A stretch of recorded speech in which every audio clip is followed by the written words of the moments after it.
After years of refining the craft, we've finally reached peak Peacekeepers. This cannot be beat. The question's always been, how can we make a mag as extended as possible through perks like rewind rounds and deconstruct?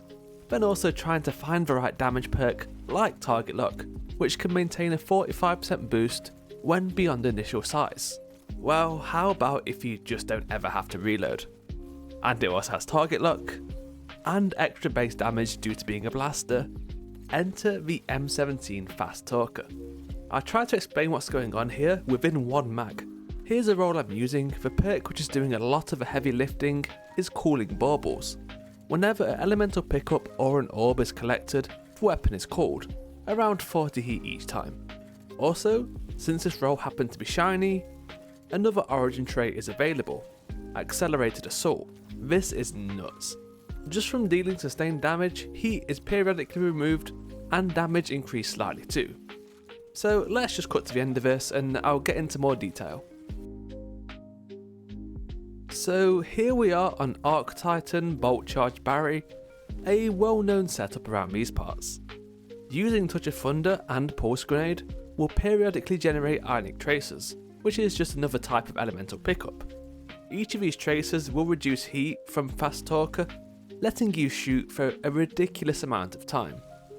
Now, just using Pulse Nades alone isn't really enough to go infinite, but it is still a damn sight better than anything else we have. Behemoth Titan is so good for this because of the frequency of stasis shards.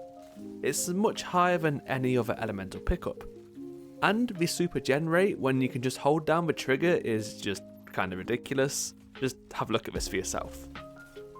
Anyway, it's time to get out of the firing range to see how it does in actual activities. I will say you would just have to forgive me for Portal Slop because I've not done the campaign on Titan yet, but just from this you can see the potential. I will have a full build coming up on this for sure. Remember, in gameplay you can also use orbs generated as an alternative for elemental pickups, so Stasis Siphon and Heavy Handed can definitely put in some work here too. I also think the Arc version actually has quite a good place in boss DPS setups. Though Stasis is actually not that bad at all. Howl of the Storm was the only thing to get a nerf, and probably for good reason. It's still just as strong by the way, it just doesn't last as long. Here's an example rotation also utilising Finality's Augur because why not. Finally then, wrapping it up, how did that infinite mag actually happen? Bleak Watcher on pure Stasis Warlock. Stasis Warlock has the unique ability to generate stasis shards completely passively without final blows, doing this by freezing targets with Glacial Harvest. So as long as there's a Bleak Watcher on the field, the stasis shards will just keep on coming in. With a high grenade stat they can just loop these endlessly. Thank you for watching, like and subscribe to see the build video coming soon.